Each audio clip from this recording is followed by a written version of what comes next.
Hi! Not all will care, but I am here in Mabolo. Mabolo is one of the many barangays here in Cebu City. In 2020 census, it has a population of 21,616 and it is where I found the 225 Pater. Pater is a traditional food that originated from our Muslim brothers in Mindanao. It is basically rice topped with shredded meat, either chicken, beef, or fish flakes, and then wrapped in banana leaf. It is incredibly cheap, but it is a complete meal that is usually served with PALAPA. If you ask me how cheap it is 40 to 45 pesos only. It's even less than $1.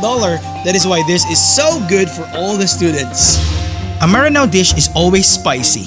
Without chili or other spices, it's boring for them and it doesn't look good to them. The best spicy add-ons in your viand is the PALAPA, a mixture of onion, garlic, chili, and other spices that enhances the overall flavor of the dish. The proper way to deal with pater is eating it with your hands. It is just so delicious that for sure that I'll be addicted to it. Personally, I really like the beef pater.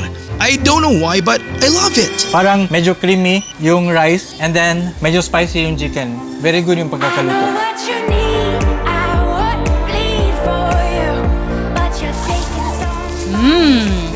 So what can you say? No? Guys, promise, kaos kinigbahaw. I am just so happy that there's a new taste that I tried. Pater is really good with PALAPA. And if you're gonna ask me where is the exact location of 225 Pater, it is just beside Mabolo Garden Flats.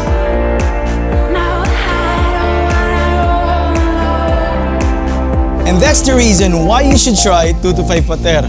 It's less than $1 and it's only in Mabolo. Thank you for watching and keep in touch.